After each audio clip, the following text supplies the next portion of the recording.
Hi, I'm Andrew Fleming. I'm a reporter at the Vancouver Courier, and I'm standing here today with my esteemed colleague, Sandra Thomas. Sandra covers a lot of things to do with the park board here in Vancouver and our park system, and I understand work is finally underway for the stretch along in the Kitsilano area due to the new bike path. What can you tell us about it? Well, it's part of the greenway improvements that they're doing, Andrew, and it's kind of a big one. It's they're going to be building separated bike paths at Kitts Beach and at Haddon Beach Park. They've had a single shared path for pedestrians and cyclists so far, but apparently it's getting a bit crowded and dangerous. So I haven't been down there in a while. Is it going to be affecting people's access to the beach, that sort of thing? Is it a problem?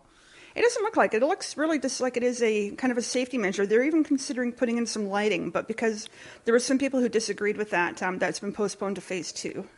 I mean, there's always people who disagree with anything, pretty much anything to do with the park board or improvements, all the rest. But lighting, that does seem particularly contentious, especially since in the West End they put those lights in and people went berserk because it was very bright lights. So I could see them not wanting that. Do you know if there's any other changes coming in the area? No. Well, fair enough. There probably aren't any. You're the expert on these things. I defer to you. What else is new? Speaking of new parks, there's now a new green space up in the East Vancouver area. They've uncovered an old lost stream. What can you tell us about that? It's called Creekside Park, not to be confused with the Creekside Community Centre, which is in False Creek. It is a brand new park that just opened on Monday, had the official opening. It's a small park, but it's still, it's kind of the completion of a project to daylight a stream, which is a big deal, and it's also the very first completed part of the huge Hastings Park renovation project. So if I understand this correctly, it's a stream that was underground. If you know the sanctuary pond in the P&E area, so this drains that, goes into Burrard Inlet, but they've paved over it for many years past, so that they've kind of dug up some of the concrete and parkified it somehow. Is that how it works? Yeah, that's what they did. It was a parking lot, which ironically they didn't pave Paradise to put up a parking lot. They actually got rid of the parking lot to create this green oasis, and it's a much needed green space in this particular part of the city. And once again, it's the very first part of this huge project that'll be ongoing for years to come. Now, if I understand it correctly, the plan is to uncover it all the way so it goes to Burrard Inlet. So is that correct? Because I'm wondering how that would work with the highway, because surely that would pass underneath it. That, I'm not sure what they're going to do that, but there's all sorts of plans to hopefully do that and get the creek all the way to Burrard Inlet. Okay, well, I will have to go check that out, actually. That sounds really kind of cool. What else is new? Book exchange. So, yeah, the park board wants to start having a community book exchange. Is that correct? Sarah Blythe's initiative?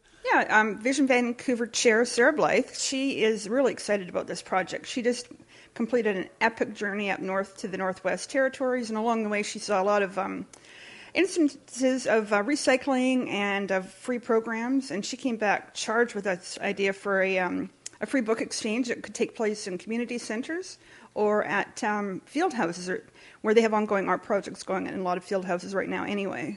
Well, for once, it sounds like a park board initiative that nobody's going to be terribly upset about. You never know. But I got to admit, it's really cool. I live in a neighborhood in East Van. There's these little, people have built these little special structures that just out on the street corners, and there's free book exchanges. And I love it. I mean, I drop stuff off all the time. I pick up stuff. Like, it really seems kind of a good thing to keep going. So this could be happening soonish. Is that correct?